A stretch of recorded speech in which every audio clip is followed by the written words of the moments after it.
Good morning and welcome to Peterson Wealth Services Point of View. Today is March 30th, 2021. We are trying to get into spring here and slowly we have a good day and a bad day and a good day and a bad day. Today's another cold day outside, so here we are inside recording a video. Today we want to talk about the $1.9 trillion stimulus package that was just signed into law by Congress and the White House, and talk a little bit about the pros and cons and maybe the long-term consequences of that. So of that, basically that stimulus idea came about to try to help and support the folks who are having trouble because of the economic, collapse from the pandemic. Some of them are still having trouble getting back to work. Some people are still, really in dire straits from that pandemic, business owners included.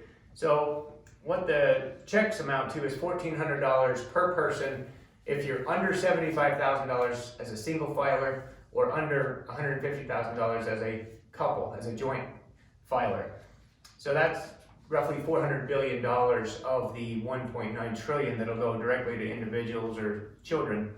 They also have the child tax credit, which is available for those filers, as most Americans going to get $3,000 per year for every child aged 6 to 17. And then if the child is under 6, they'll get $3,600 in child tax credit. So sometimes that comes in the form of a significant refund when you file your tax return. So it's another kind of a stimulus check, if you will. Sure.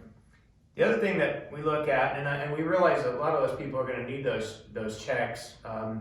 However, it's a tough job for Congress, and I think there's no one size fits all. It's really tough for us to sit here and be critics of that, but yet we still think there's potential that might be a little more than what's necessary in this economy.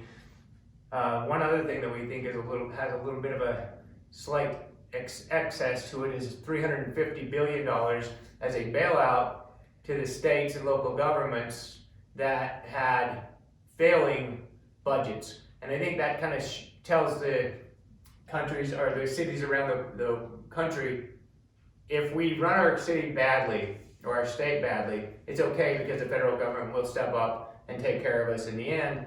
It goes back to the real estate collapse in 2007 and 8 when banks collapsed and many banks were bailed out. Now they allowed a couple to fail, but if we all remember back, the media outlets were in an outrage over any kind of bailouts for these banks, and yet we don't hear very much about that now. And it's really the same thing. Poorly run cities and states being bailed out by federal tax dollars.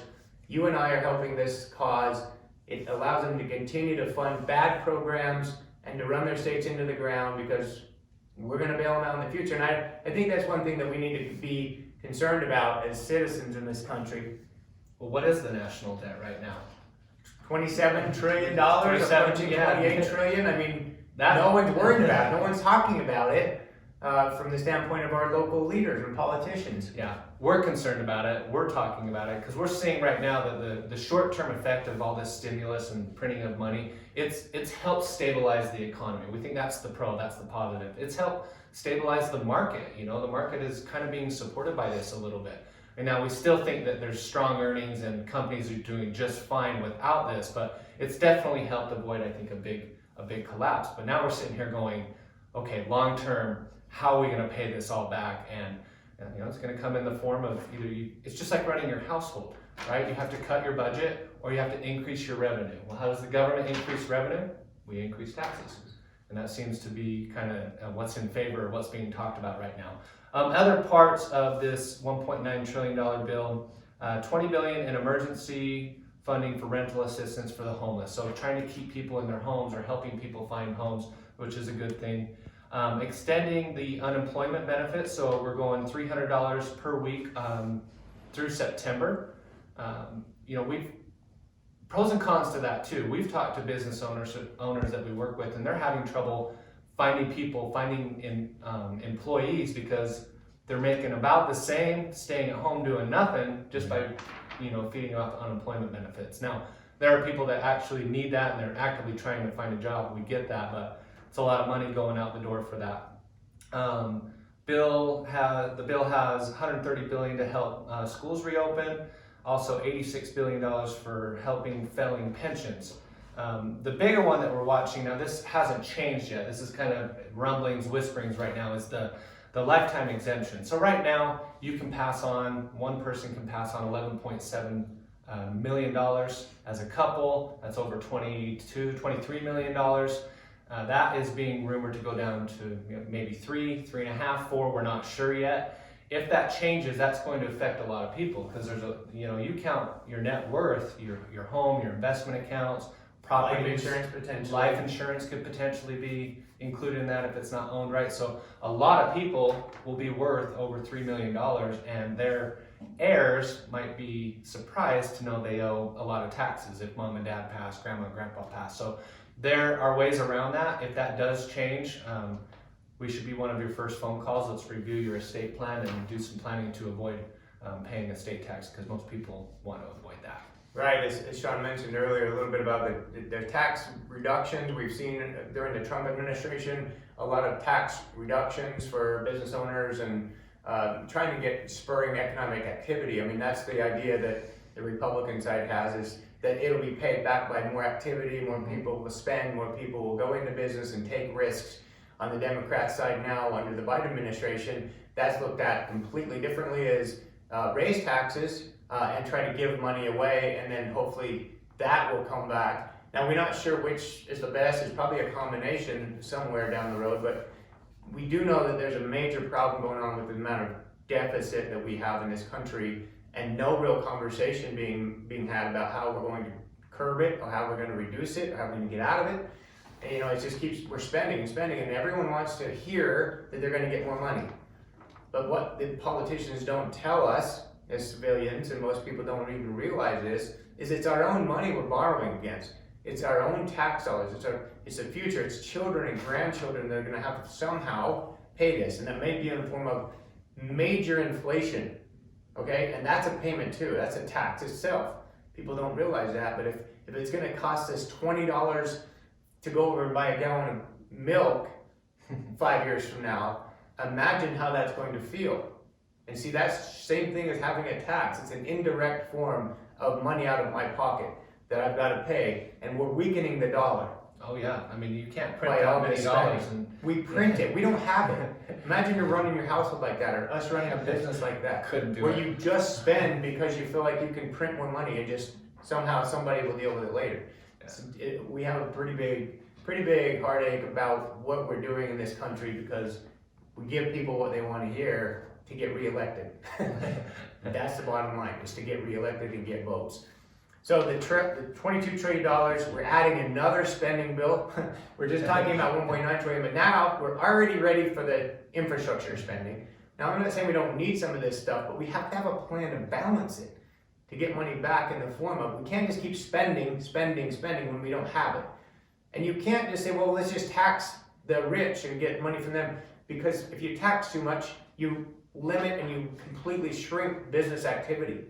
Okay, so that you have to consider both sides of this argument, not just one, not just tune into one news channel. There's a lot of different theories and things to contemplate out there. Market update, let's just end on that. We like the markets right now. With this stimulus, of course, there's a lot of money going somewhere. And so it's gonna help businesses and activity. And as we get out of this pandemic, vaccinations are pretty much taking hold and giving people comfort to move on with their lives. And you're going to see pretty good activity in the economy. Interest rates are still very low. The Fed's okay with some inflation. They've already told us that.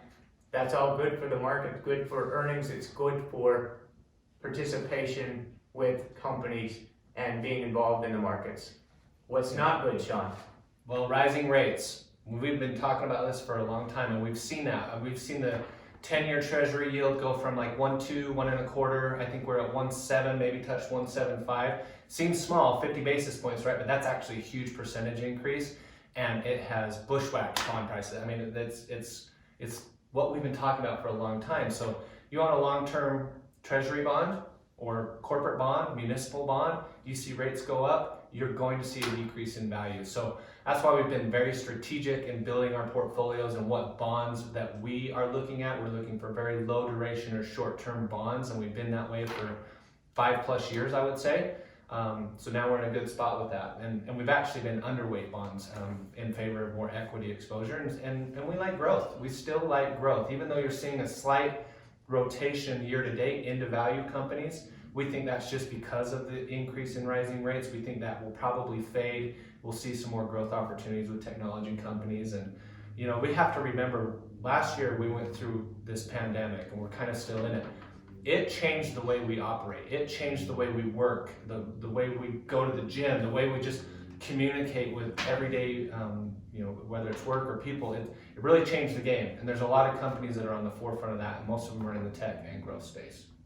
Technology is here to stay, and we think there's going to be a lot of potential earnings, and so it's just like a game changer situation. All the 5G stuff, the computer learning, the artificial intelligence. I think we're all going to be kind of amazed at what's going to happen in the next couple of years. Think of industrial revolution. It's like a technology revolution. It's a big change. It's a big shift. So we're excited about it. Yeah, we are. Call us if you have any questions. We love your feedback on this stuff, and see if you have any interest in further topics. We'd be happy to put them out there. So thanks for tuning in today. Thank you.